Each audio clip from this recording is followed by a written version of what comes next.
ఈ వారంలో గ్రహస్థితి అనుకూలంగానే ఉన్న కారణం చేత మీకు కలిసొచ్చే వారంగా ఈ వారం కనపడుతుంది కాబట్టి కాలాన్ని చక్కగా సద్వినియోగపరుచుకునే ప్రయత్నం చేయండి. ముఖ్యంగా ఏదైనా సరే భూముల యందు కానీ, గృహాల యందు కానీ, లేదా ఏదైనా వస్తు వాహనాల యందు కానీ ఏదైనా పెట్టుబడులు పెట్టినా, లేదా ఏదైనా నిర్ణయాలు తీసుకున్నా మీకు చాలా బాగా కలిసి వస్తుంది. ముఖ్యంగా కొత్తగా వ్యాపారాలు పెట్టేవారికి ఈ వారం చాలా అద్భుతము, అదృష్టము, తొందరగా సక్సెస్ అవుతారు. అలాగే తొందరగా మీరు ఆర్థికంగా ప్రగతిలోకి వస్తారు. నిరుద్యోగులకు కూడా చాలా అద్భుతమైన ఉద్యోగ అవకాశాలు రావడంతో పాటుగా ఏదైనా ఉద్యోగాలు చేజారిపోయిన ఉంటే మళ్ళా తిరిగి పొందగలిగే పరిస్థితులు కనపడుతున్నాయి కాబట్టి చక్కగా ప్రయత్నాలు చేసుకోవచ్చు. ఇక విదేశాలు వెళ్ళాలనుకున్నా, కుటుంబ సభ్యులతో కలిపి ప్రయాణాలు చేయాలనుకున్నా, తీర్థయాత్రలు చేయాలనుకున్నా, విహారయాత్రలు చేయాలనుకున్నా, సరదాగా సంతోషంగా ఎక్కడికైనా వెళదామనుకున్నా, మీ బంధువుల్ని కలవాలనుకున్నా ఈ వారం చాలా శుభప్రదంగా కనపడుతుంది కాబట్టి చక్కగా ప్రయత్నం చేసుకోవచ్చు. అలాగే వివాహాది శుభకార్యాల విషయంలో అవ్వక ఆటంకాలు వచ్చి ఇబ్బంది పడుతూ ఉన్నట్లయితే కనుక, వివాహాలు నలిగిపోతూ ఉన్నట్లయితే కనుక అలాంటి వివాహాలు తొందరగా కుదిరే అవకాశాలు బాగా కనపడుతున్నాయి కాబట్టి గట్టిగా ప్రయత్నం చేసుకోండి.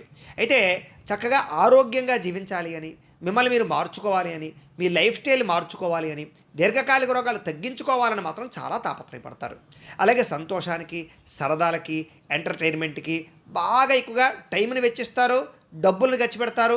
కుటుంబ సభ్యులతో కలిపి విలాసాలకు వెళ్ళే అవకాశాలు బాగా కనపడుతున్నాయి. అయితే సంతానానికి సంబంధించినటువంటి విషయంలో కూడా వాళ్ళకి ఏదైనా ఇబ్బందులున్నా, సమస్యలున్నా, పిల్లలకి సంబంధించినటువంటి చదువు గురించి, ఆరోగ్యం గురించి, వివాహాల గురించి, వాళ్ళ ఎదుగుదల గురించి బాగా తాపత్రయపడతారు, పెట్టుబడులు పెడతారు, ప్రోత్సహిస్తారు, సపోర్ట్ చేస్తారు మీరు. అలాగే గతంలో కొన్న భూములు కానీ, బంగారం కానీ వాటికి విపరీతంగా రేట్లు పెరిగి అవి కాస్త మీకు అనుకూలించే పరిస్థితిగా మారబోతుందని చెప్పొచ్చు. అలాగే డబ్బులు పెట్టుబడి పెట్టేటప్పుడు కూడా చాలా ఆచితూచి మాత్రం పెట్టుబడులు పెట్టాలి. ఎందుకంటే తప్పుడు ప్రదేశాలు ఇన్వెస్ట్మెంట్లు చేసినా, లేకపోతే అనవసరమైనటువంటి షేర్లో ట్రేడింగ్లో డబ్బులు పెట్టినా మీరు తొందరగా నష్టపోయే అవకాశాలు ఉంటాయి. జాగ్రత్తగా ఉండాలి. అయితే అందరూ మిమ్మల్ని చూసి ఆహా వాడిలా బతకాలరా అనేటటువంటి ఆదర్శవంతమైనటువంటి జీవితాన్ని గడపడానికి, మంచిగా ఉండడానికి, అలాగే సహాయ గుణం, దాన గుణం బ్రహ్మాండంగా పెరుగుతాయి మీకు.